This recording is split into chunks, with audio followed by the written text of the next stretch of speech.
Good morning. We start with 3 mangalas. The first Dvaresha,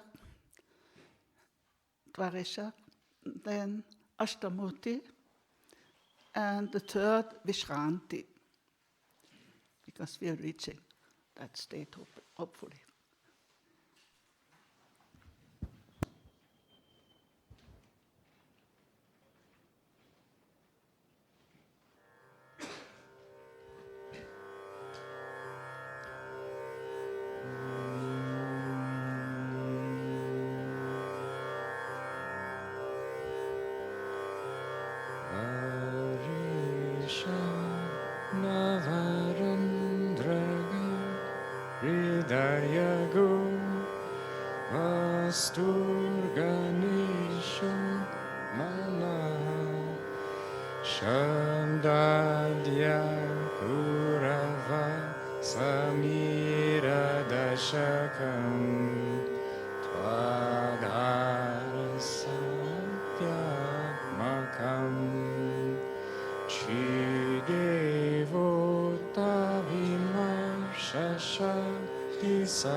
Ashtamurti, Vishvamurti, Yadamurti, Pragiyate, Mantramurti, Lumo Netram, Tachinmurti, Maheshitu.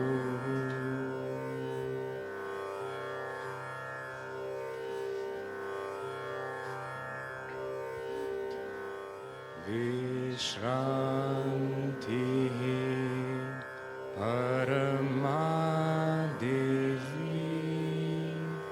Kalopadivarjita Savikalpa Vikalpanam Sarvasam Samvidam.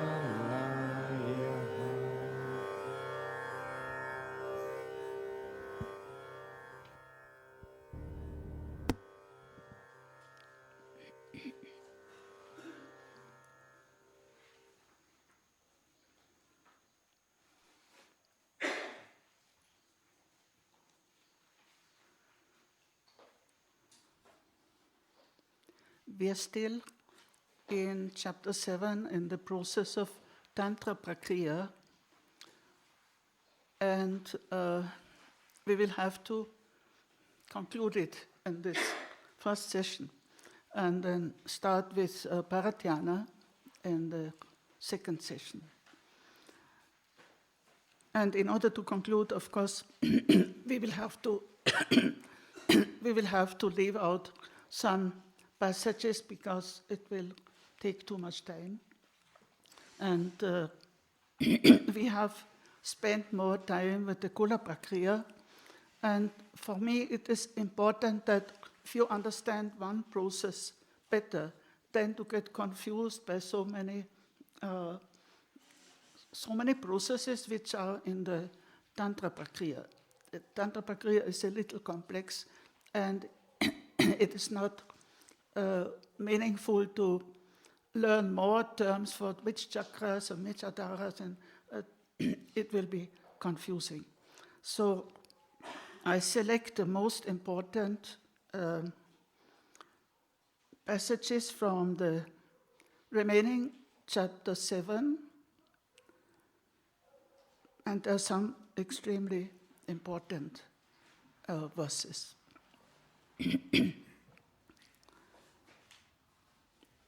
You may have noticed that in comparison to Kula Prakriya, in the Tantra Prakriya, as much as we have already read, the word effort comes.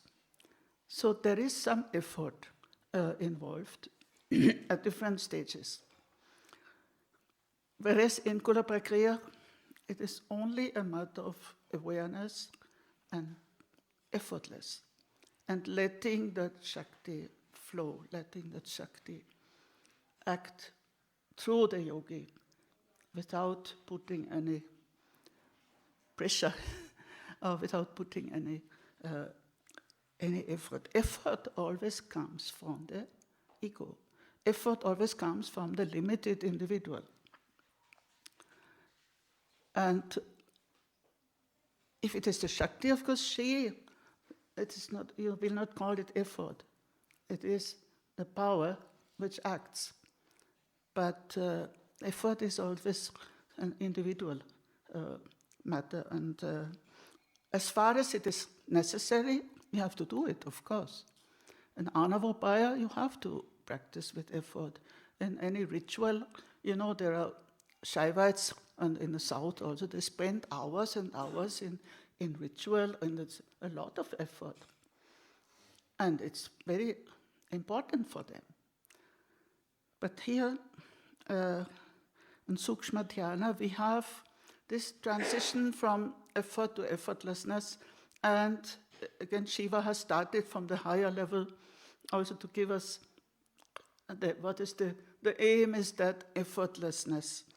And then if you cannot immediately reach it, you can practice Tantra Prakriya and exercise some effort. Now we recite not immediately where we ended, but from verses 27 to 30. But I'm leaving out these cosmic stages, where the Karana Devatas are presiding. So it shouldn't be confusing for those who are not familiar with the cosmology and the cities. Karana Devatas correspond to a certain level in the yogic body and all that. That we can leave it out, and you can always read it afterwards. But from 27 we recite until 30.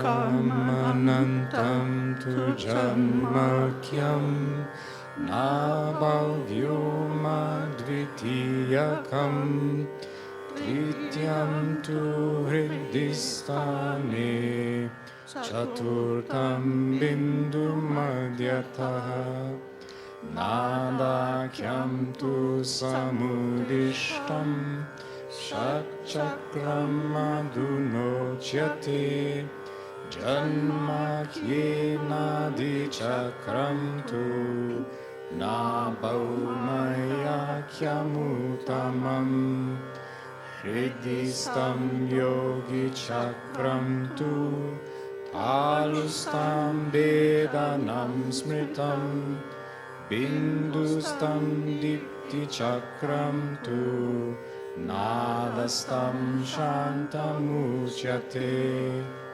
Urvotani cha sarvani jnanashulena bhedayet akramya janmadharakyam tanmulam vidaye chanai.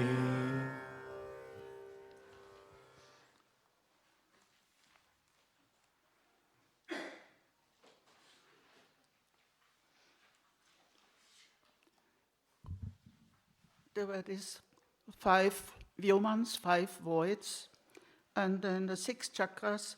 So we are going quickly up to verse 30. Can you close that door? the names of the chakras and of these voids. The endless void is called birth chakra, so it starts from Janma Sthana. And the navel is the second void, the third is in the space of the heart, the fourth is in the central bindu, and the one called Nada is described above. Now the 6 chakras are discussed. So these Vyomans, they are not given any names except for the first and the last. The others are only enumerated. The 6 chakras. In the birth chakra, there is the Nari chakra. In the navel is the excellent chakra called Maya. In the heart is the Yogi chakra. And the one established in the palate is called Vedana, separation. The effulgent chakra is situated at the bindu, and the chakra situated at the level of Nada on the forehead is called the peaceful one. And Kshemaraja says it is called infinite because of its being the support of the infinite universe.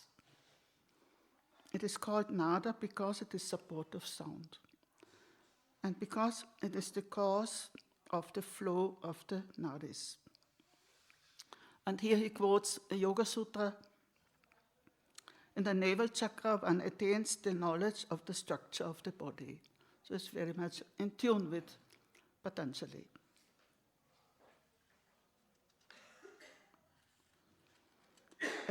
This is Kshemaraja. According to this rule, because of the knowledge of the entire manifoldness of Maya, and due to the one-pointedness of the mind of the yogis, it is to be pierced with effort. Here we have effort, but the one-pointedness of the yogi.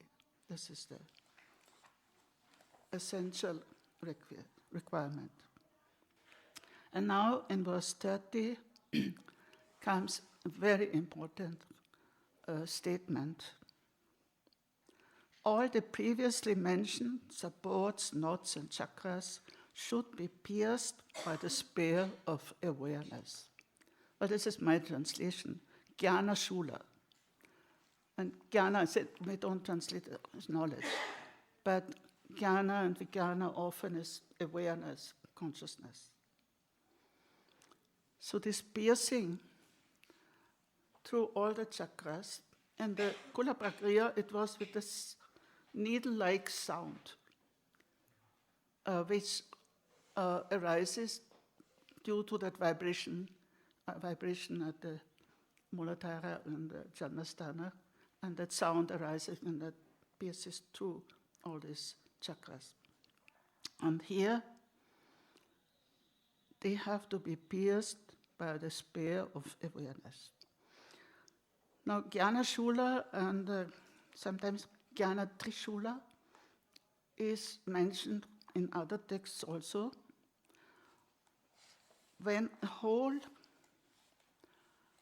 text, like the Bharatrishika Vivarana, Bharatrishika, Abhinavagupta calls it, this is the trident of gnosis, the trident of knowledge, the trident of consciousness, Jnana Trishula, and in the Tantra Loka also.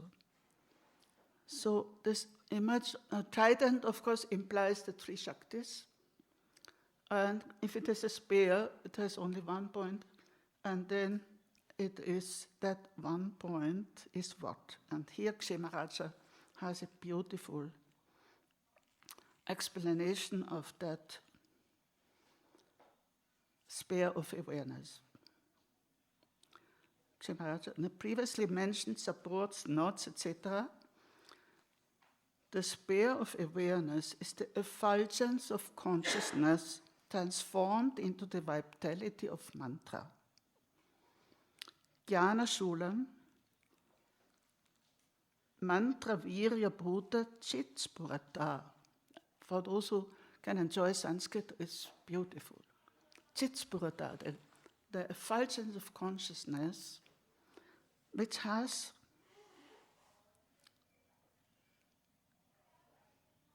mantra virya bhuta.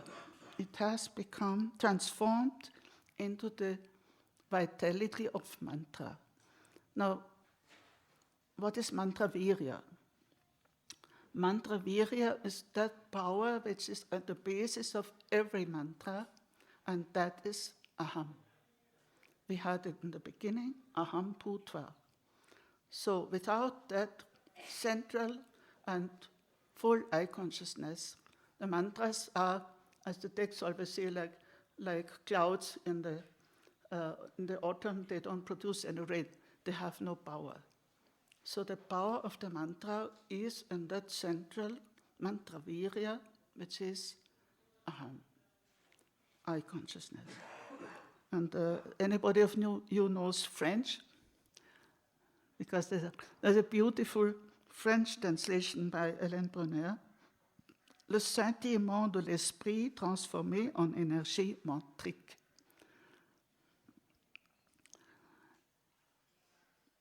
So what this was kind of summarizes, you have this whole process is going on from always again and again, starting from Janmasthana, Muladhara, and so on. And also the word adhara means support, but still you are not supposed to stop anywhere. You are not supposed to stop. You are supposed to allow this process to rise, in the case of Kula Prakriya, and then to be pierced by this Jnana Shula, which requires a lot of awareness of the yogi. So you have already experienced at whatever level of chakra and Bäumer and so on, whatever you have experienced, these are options, you know. But the text gives you options. Not everybody experiences the same. Some may experience more the grantis, other more the Bäumers or the chakra. But all these stages have to be transcended by awareness. Now, transcending in Tantra never means leaving out. And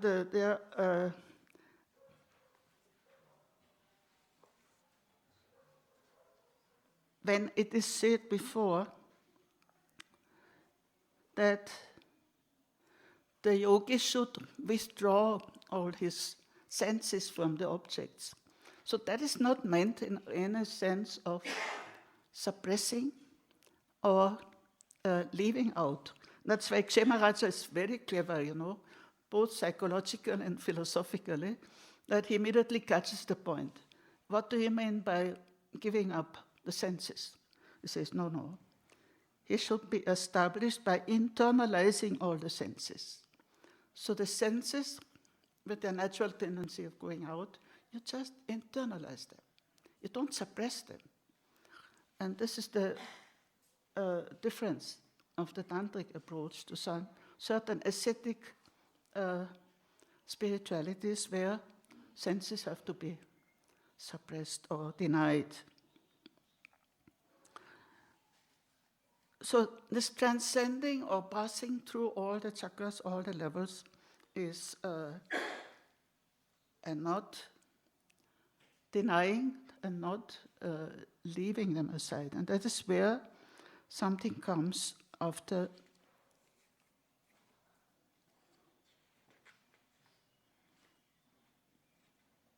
we can recite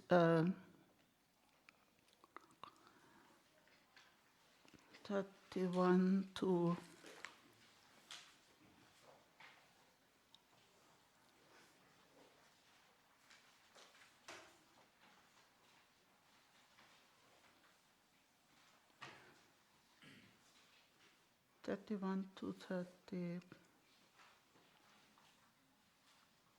35.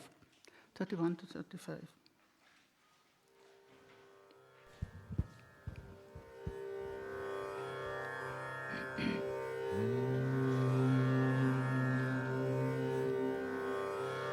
Janmadarasya sushuni paryayam shringvata param Janmastanam tu kandakyam Kurmakyam stana panchakam Matsyodaram tathaiveha Muladharastatocyate Tatstam vaikecharakyam tu Mudram vindeta yogavit Mudraya tu taya devi Atma vai mudrito yada Tada chodvam tu vishare Dvijnanordanatankramat Vindya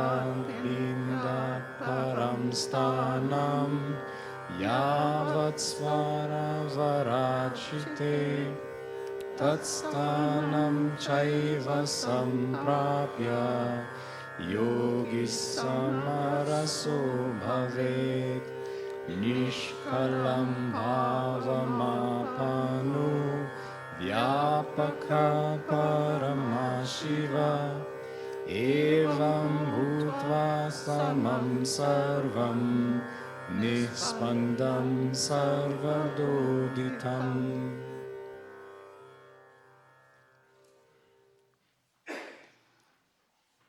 And the Kula Prakriya is very fond of Janmasthana. Again and again coming down to the level of Janmasthana.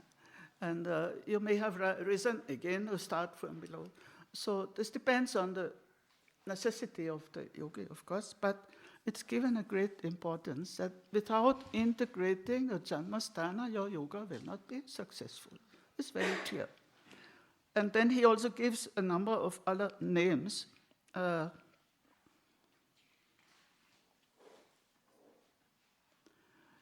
here he identifies, before the Muladhara was different, and here the names given to Janmadhara, Janmasthana, Kanda, Kurma, Mṛtyujit, and Muladhara. So 5 names for here Muladhara identified with Janmasthana. And these are very, very funny names. The tortoise and the Mṛtyujit, the fish belly, it's often made fish belly because it vibrates, the spanda. There's some expansion in the, yeah. So Mṛtyujit is often used in tantric terminology. Anyhow, these are just 5 names of the Muladhara. But now, it's very interesting that from the lowest, he reaches the highest. And this is the power of if you are really established in that center, then what happens? And this is the verse 32 CD is very, very important. Tatstam vaikecharakyam tu mudram vindeta yogavit. And being established there, the knower of yoga, yogavit means already a higher yogi who is a specialist, who is a experienced yogi. He, vindeta, now that verb is very beautiful. He finds, he discovers. And finds and discovers means experiences. What? The mudra called Kechara. Now, Kechari mudra is well known in most of the tantras.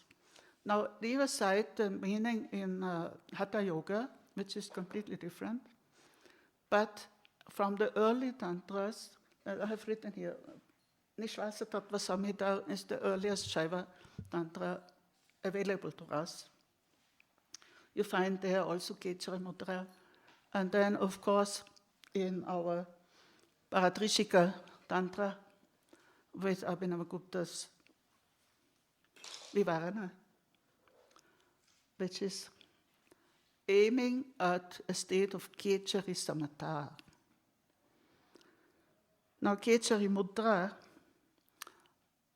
Abhinavagupta also says this is the highest mudra. Now, mudra not in the sense of any pose, but it's a total experience and attitude. And authors always play with that verb mudrita. Now, mudra means to a seal, an impression,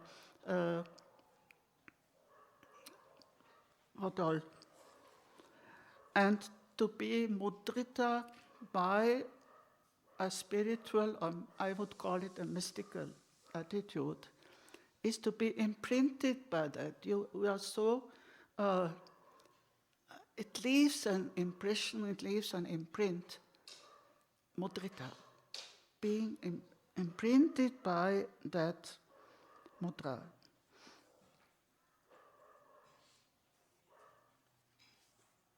So about, I have to say a little more about Kechari Mudra. Now, Kechari Mudra has two implications. And of course, we know in the Tantras, things are always at different levels. It can have a physical meaning, it can have a purely spiritual meaning, it can have a highly mystical meaning. And Kechari Mudra is, can mean flying, actually flying in space. But, and we have many examples in the early Tantras where it is understood like that. And, or Kechari, not mudra, but Kechari itself is a state of flying in space. Now, but most of our texts, whether it's Paratrishika, that flying is not physical flying, but is a moving freely in the space of consciousness. Where ka means space, it also means consciousness. So a free movement in the space of consciousness. And this is in the Paratrishika. So this is what the yogi, he has gone through all these chakras and he has pierced them all with the spear of awareness. And then he experiences that state of absolute freedom of moving in the space of consciousness. I just want to give you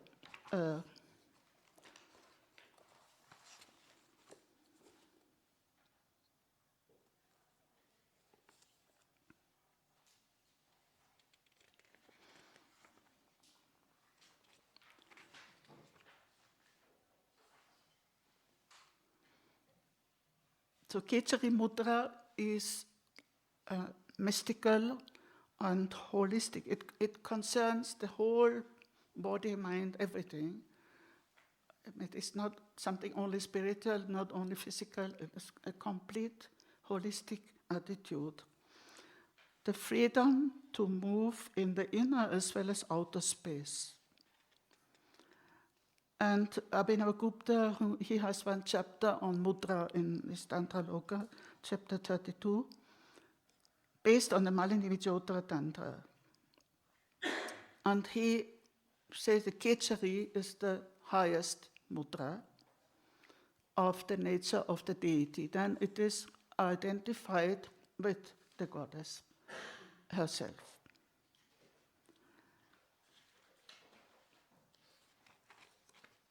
I just give you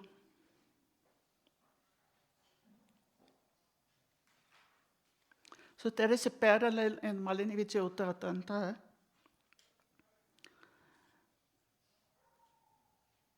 where also the yogi,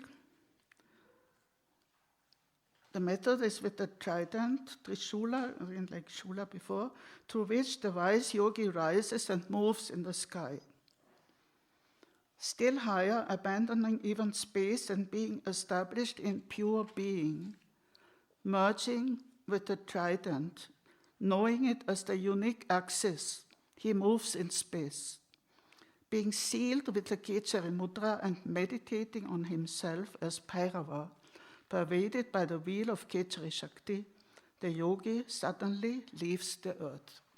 So in the Mṛtyujit, it is also actual flying. And just to give you a taste of the implication of Khechari in Abhinavagupta's, only one is the seed of creation, which is the power of all the mantras.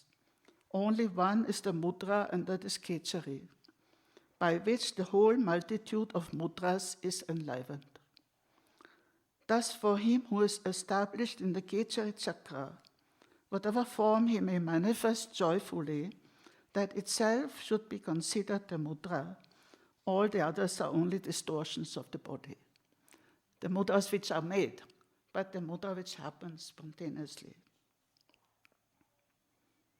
And the effect of this mudra, effects are penetration into pure awareness, nearness of the deity, merging into oneness, realization of one's true nature, Svarupagati, dissolution of doubts, illumination of the subtle centers, Chakrodaya Deepti. It is tremendous. Khechari has a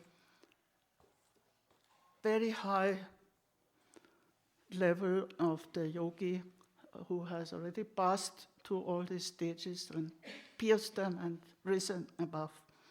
And then he finds, so I like this verb, vendetta, just like you find a treasure. You find something. It finds you.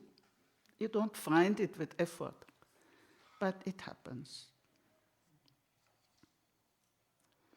And that's why Mudrayatu Dayadevi Atma Vai Mudito, his self becomes imprinted by that. It gets so deeply imprinted by that mudra, that experience of Khechari.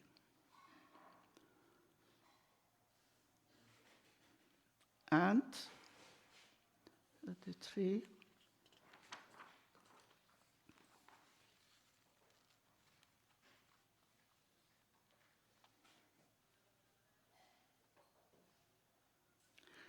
Well, Kshemaraja gives also the typical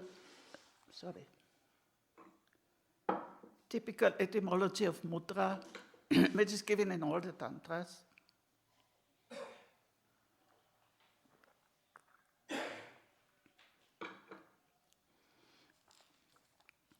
Mudra, which is defined as that which gives joy, mudam, rati, because it liberates from bondage and it dissolves differentiation, and because it imprints with the wealth of the Supreme Consciousness, because it is moving in space, which means in the sky of consciousness, it is called Khechari.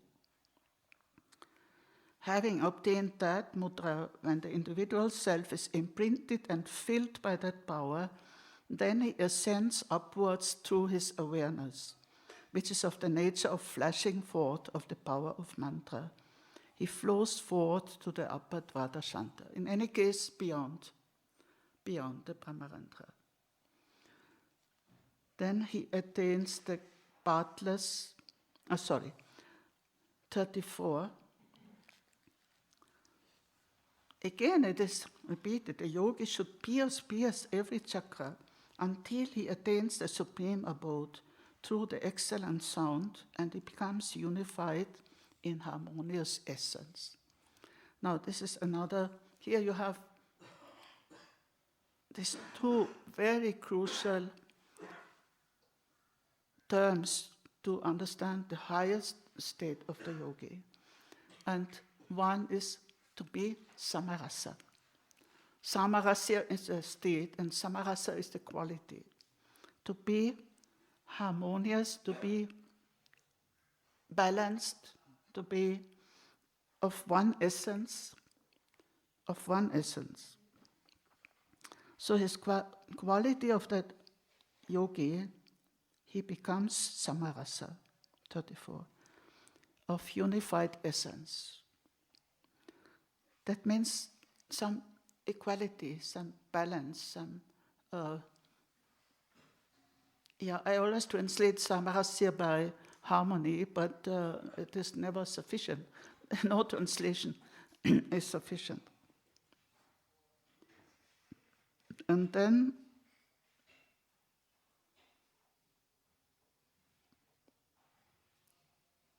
he attains the pathless integral state and becomes the supreme all-pervading Shiva.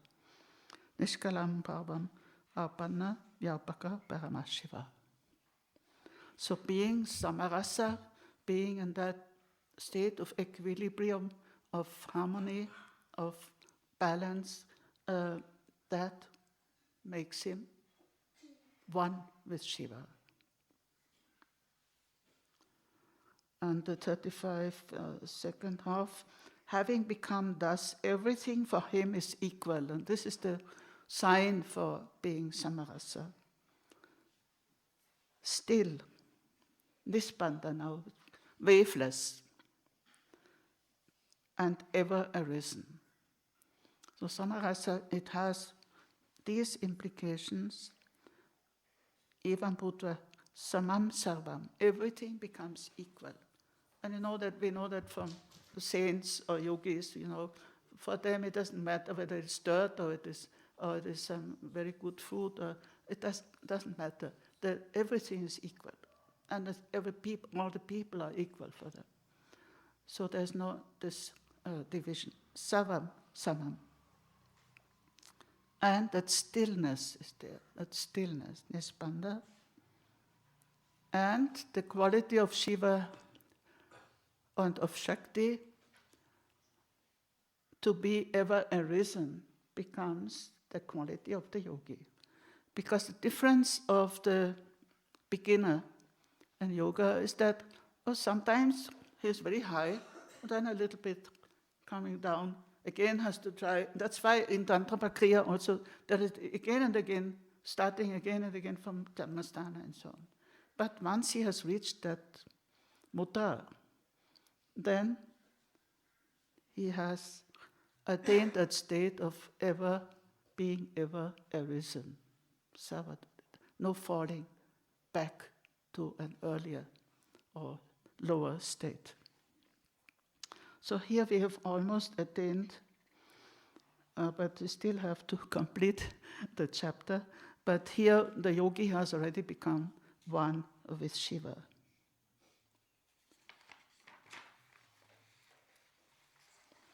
And 37, we have not done that.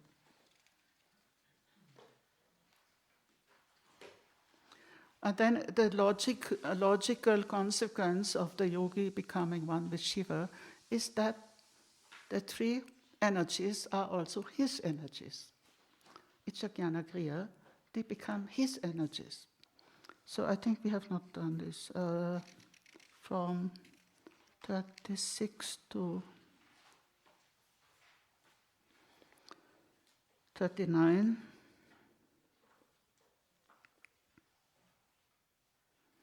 We can maybe.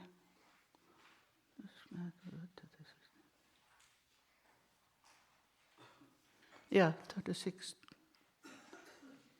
Recite.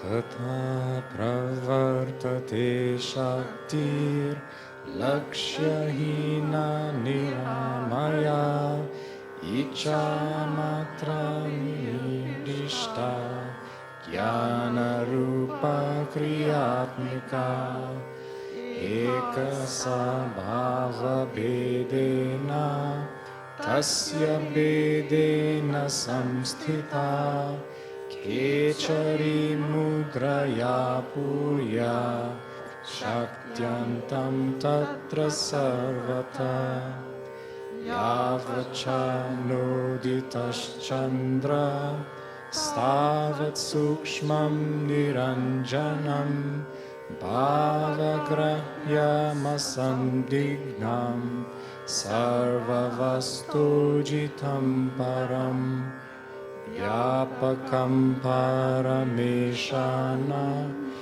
Manupam Yamanamayam Bhavanti Yoginastatu Tadarudau Varanale. So here the yogi is said to possess the same three energies. Sorry. Hence, the supreme energy manifests ineffable, free from suffering. Being one, she manifests in the different states of pure will, cognition, and activity. She manifests means in the yogi. By the Kechari Mudra, he fills himself everywhere up to Shakti. Now, Kechari Mudra here is a state. It's a state of that freedom of movement in consciousness. And again and again we get here the term filling. You fill the heart with Amrita, fill the whole body with Amrita, with nectar, etc. So that filling, and mostly it is related to the heart. But here he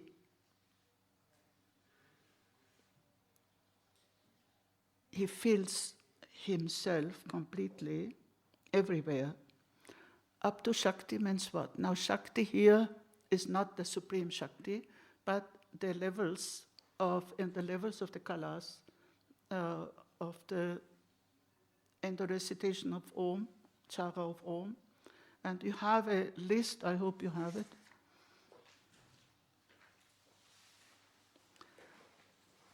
And on the list, Mṛtyujit, the level of Shakti. Level of Shakti actually up to here. So it means the whole body. Mṛtyujit. So you see, where Shakti, Vyapine, Samana, Unmana. So before Vyapine, Samana, and Unmana.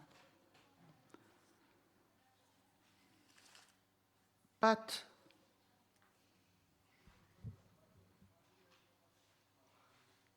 then something very interesting. As long as the moon has not arisen, it is doubtless that the yogis remain established in the subtle, stainless reality, the supreme one beyond all states, which is attained by an intense emotive state, bhava. Now the moon is apana, the moon is in-breath. And so this somehow it seems to imply, I mean, the Tantras is so brief, they leave out things which are left to your own, not imagination, but to your own experience. So actually, it appears that in this Kechari, he is breathless, that the breath has stopped. And as long as that breathless state, we know this for many yogis, that they attain a state of breathlessness. So as long as the breath does not arise again, the yogi remains established in that wonderful stainless reality, supreme one, etc. Having ascended to that transcendent state, O goddess, they become the supreme, all-pervading Lord, incomparable, free from suffering.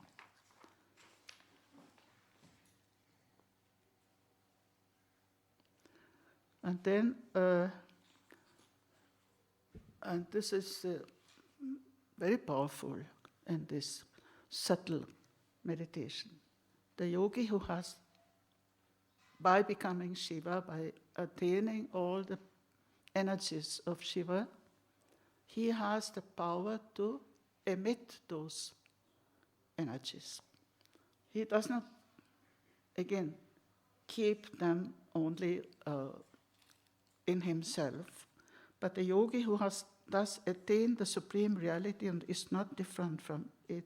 From him the energy proceeds. And therefore, now the Tantra continues with the whole praise of the Shakti. And that Shakti is praised here insofar as the yogi has already realized her, has already integrated all the three energies of Shiva. So this we can just recite it, we don't need to translate it completely, and try to come.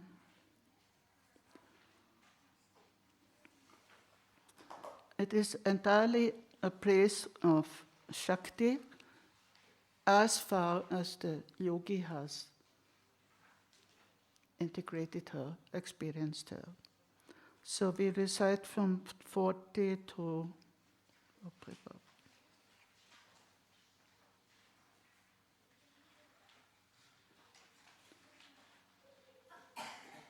40 to 52. Actually, we can recite till the end, and then we only select a few verses for translate.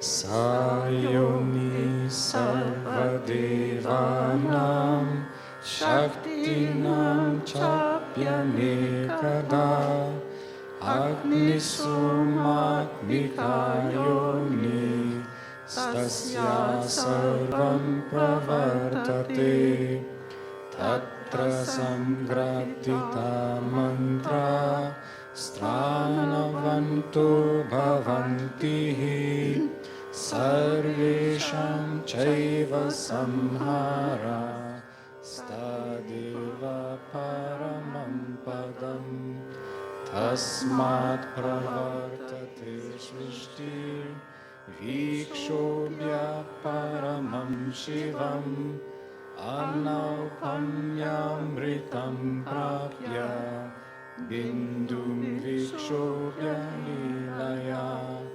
chandrodaye tadakyate paramamritamuttamam bahalamritakalonam antaram tatra samsmaret tasmat prapyamritam shuddham svashaktya chaiva karshayet madhyamargena sushroni karanadi prabvedayet apyayanam prakurvitsta snanismanihana pramat yavad brahma padam praptam tasmadapyaya devagha janmastana patha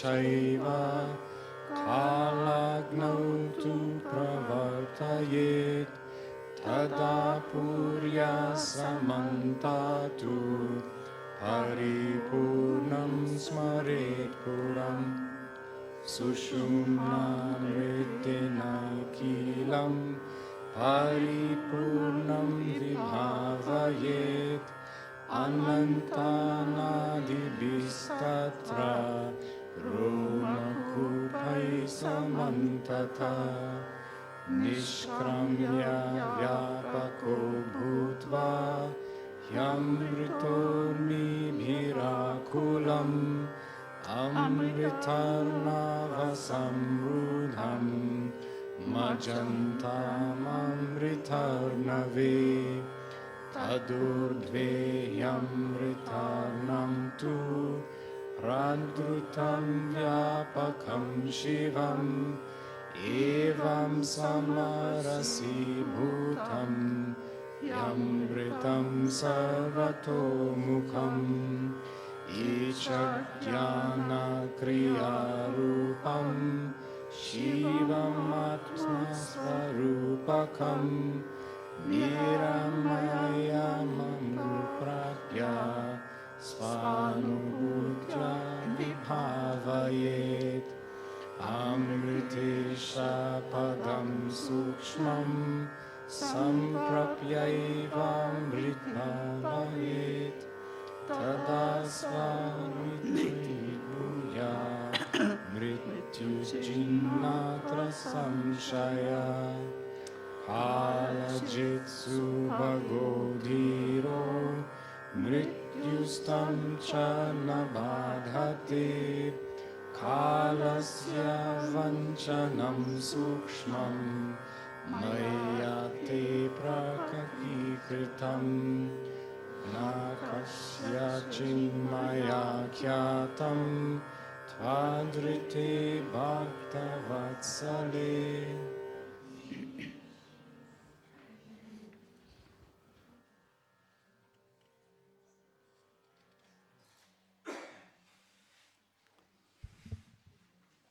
So these verses first, they address the Shakti herself. And then they come back to the experience of the yogi in connection with that Amrita. Now, Amrita always with that double meaning of that nectar, which is experiential, blissful, fulfilling, filling, nourishing, and at the same time leading to that immortality.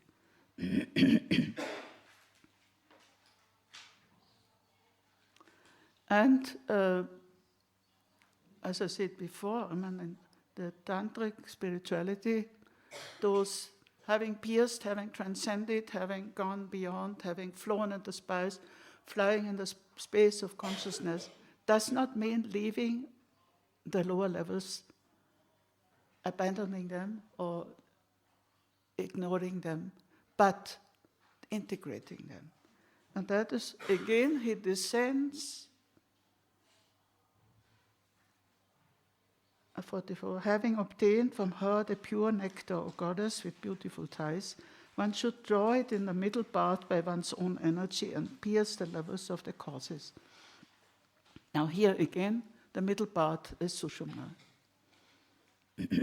One should nourish every center in order, one by one. So once the yogi has reached that state, he has that power, he has that Amrita, to nourish every center, to fill everything with that same blissful essence, which is Amrita, until one attains the state of Brahman. From there, one should lead the energy downwards and nourish every center.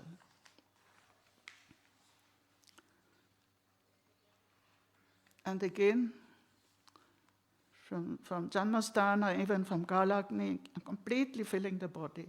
Thus he should meditate on the body as being completely full. The yogi should visualize his entire body as being filled with the nectar of Sushumna, completely pervading all his nadis, pouring through every pore of his body. Now this is the beauty of, in the beginning when he was describing the elements of the subtle body, and these innumerable nadis, they were full of impurities and they were distracting, and you had to unify them into 10 and into 3 and then into 1. But once that state is attained, then all these innumerable nadis will be filled with that same nectar, with the same. So it's not that they are ignored, but they are filled. And we know that the nadis end at the pores. So, and that yogi who has filled all his nadis, then he will pour it out through all the pores of his body. If you have experienced any realized saint, on that the whole body becomes an instrument and flowing out of that blissful nectar through all the pores of his body. And all the nadis have been not only purified, but have been nectarized. Swami Lakshman Chu, he loved that word, nectarized. Amriti Bhava. That is it, you become nectarized. It's very...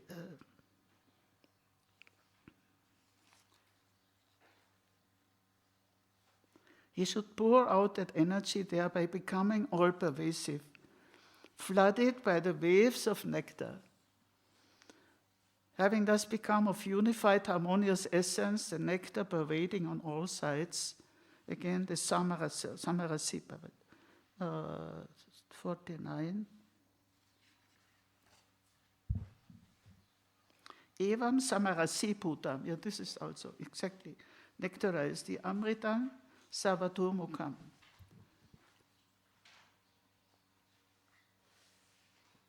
And having attained the state free from suffering, he realizes by his own experience that his self is of the nature of Shiva, possessing the energies of will, cognition, and activity. Having attained the state of Amritisha, the subtle one, he becomes immortal. Thus, having become immortal, he is Mṛtyujit, conqueror of death, there is no doubt. So this is a kind of full stop to the whole process. But, and again stressing that fortunate self-possessed yogi who overcomes time cannot be subject to death.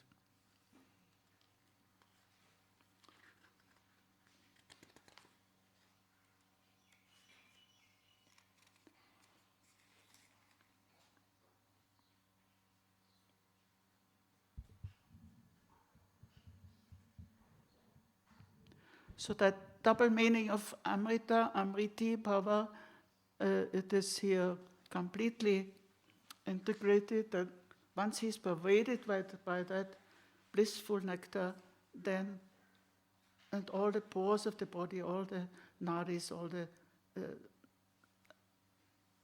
thousands of channels of the body are all pervaded by the same blissful Amrita, then that Amrita means deathlessness. The same word, that the experiential aspect is that blissful nectar, and then the state attained is a state of deathlessness. And very clear, as I said in the very beginning, that overcoming death means overcoming time, Kalachit. So he becomes one who has conquered, overcome time. And it is stressed at the end.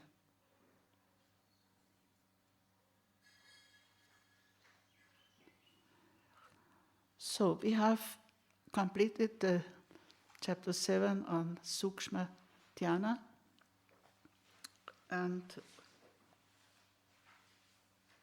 again, transcended time. Oh God.